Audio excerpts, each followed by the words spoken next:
Forgotten Tales of Swords and Sorcery par Magic Pig Media est sorti en 2021 et est un OSR de toutes pièces que vous pouvez jouer immédiatement si vous avez le talent nécessaire. Ce jeu met en vedette une des plus redoutables classes des jeux de rôle médiéval, les barbares. Ben pas n'importe quel genre de barbares. Les barbares inspirés des vieux films des années 80, série B, qu'on pouvait retrouver sur des vieux VHS et dans des clips vidéo un peu partout en Amérique du Nord. Ce livre comporte toutes les informations que le maître du jeu et les joueurs ont besoin pour ajuster et agrémenter les mécaniques de leur OSR actuel. Vous pouvez utiliser seulement ce bouquin pour avoir toute une aventure, toute une quête, mais vous pouvez aussi actualiser votre jeu en cours présentement. Je parle de ce bouquin comme si ça serait un add-on ou simplement une mécanique supplémentaire que vous pouvez amener à votre jeu. C'est pas le cas, c'est un livre que vous pouvez prendre et seulement suivre les indications. Mais attention, ce livre n'est pas fait pour les débutants, ni ceux qui ont joué il y a longtemps et veulent retourner au hobby.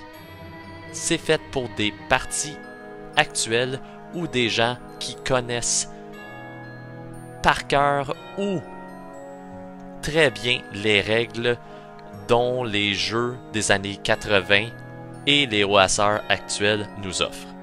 Donc attention, pour experts seulement. Parlons un peu de ces mécaniques. Les personnages joueurs ont les mêmes caractéristiques, attributes, que les jeux qu'on retrouve dans les années 80 et les OSR d'aujourd'hui. Mais ils ont aussi un check. Un check, c'est une nouvelle sorte de mécanique qui est utilisée dans ce jeu pour simuler les événements qu'un personnage pouvait avoir dans les vieux films de barbares. C'est un D6 tout simplement. Le score de l'attribut fait en sorte que votre check, votre D6, augmente leur valeur avec le score approprié. Donc, s'il y a un score très bas, le check peut réussir avec seulement une chance sur 6. Mais plus que vous avancez dans le score de l'attribut ou de la caractéristique, on va dire 18 que vous avez sur 20, le D6 représente 1, 2, 3 sur 6 que le joueur peut réussir son check. Donc, une chance sur 2. Mais pourquoi qu'on devrait avoir des checks? Ah, c'est pour agrémenter tout ce que vous avez besoin dans vos jeux et dans vos parties. En gros, les checks peuvent indiquer comment faire, représente les bonus des spécialisations et le résultat peut agrémenter votre score ou votre bonus. Donc, si vous utilisez, on va dire, une épreuve de force pour ouvrir une porte, et le maître du jeu dit « Ah, utilise aussi un check ». Si le check tombe sur la valeur égale ou en dessous de votre D6, ben celui-ci augmente le pointage de votre D20 que vous avez fait. Et non seulement ça, les spécialisations aussi peuvent agrémenter votre résultat de votre check. Si vous vous souvenez bien, dans les films des années 80 de barbares, il y avait tout le temps un personnage qui avait une spécialisation un petit peu plus concrète qui faisait en sorte que les personnages pouvaient avancer un petit peu plus loin dans leur quête. Ben, ça représente ceci, les spécialisations. Il y a une panoplie de spécialisations telles que être un marchand pour marchander des biens et avoir un prix plus adéquat. Il y a l'assassinat, il y a la survie, il y a aussi le sixième sens que les barbares sont souvent associés avec. parlant de barbares, il y a 3 classes de ce type de héros. Il y a les combattants, qui représentent les guerriers.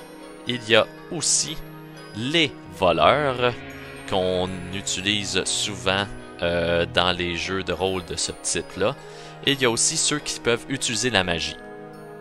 Est-ce que ça veut dire qu'il y a des prérequis dans les statistiques pour avoir un certain type de héros? Non, pas nécessairement. Si vous voulez faire un magicien qui est robuste et fort, qui a une grosse constitution, vous pouvez le faire.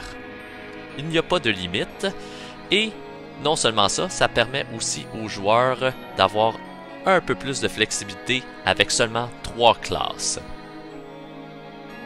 Il y a quelques nouvelles règles aussi qu'on va passer au travers rapidement, telles que le carousing, que lorsqu'on augmente notre niveau, qu'on passe à un prochain niveau, votre personnage doit aller faire la fête. Et ça lui coûte de l'argent et aussi du temps, et il peut avoir des effets négatifs le lendemain de cette célébration bien arrosée, disons.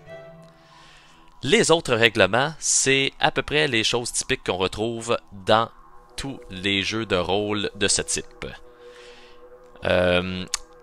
L'aspect que j'aime beaucoup, c'est qu'ils ont pris le temps de faire en sorte qu'on peut faire le Ascending ou Descending Armor Class. J'aime les jeux OSR qui prennent le temps de faire une grille pour dire aux joueurs vous pouvez faire soit le Ascending ou Descending Armor Class. Pour les personnes qui aiment la vieille école comme moi, j'aime beaucoup le Descending Armor Class parce que ça me rappelle les premières éditions. Il y a aussi un bestiaire monstrueux et toute une panoplie de magie que votre utilisateur de magie peut utiliser. La mise en page, elle est très simple dans ce jeu. Oui, il y a des belles illustrations, mais les explications manquent. Effectivement, pour ce genre de jeu, qui est très bref, et c'est pour avoir une flexibilité et une simplicité pour le maître du jeu et les joueurs, c'est peut-être un plus. Mais pour ceux qui aiment avoir des détails et aussi comment utiliser les mécaniques qui sont quand même très agréables dans ce jeu, avoir plus d'explications, où et quand, comment les utiliser, ce n'est pas indiqué convenablement parce qu'il manque ce genre de détails-là. Il explique très brièvement la mécanique et ensuite on passe à autre chose. Même avec sa mise en page plus ou moins adéquate et des fautes de frappe une fois de temps en temps, Forgotten Tales of Sword and Sorcery de Magic Pig Media peut agrémenter votre partie. Oui, il faut être un expert ou quelqu'un qui connaît déjà les règlements et même qui joue fréquemment aux jeux de rôle des années 80 pour apprécier ce livre. Mais ça ne veut pas dire qu'il ne peut pas être établi ou introduit avec un maître du jeu qui est expérimenté et des joueurs qui ne le sont pas. En gros, c'est pour ajouter de la saveur et aussi un peu plus de piquant à vos soirées.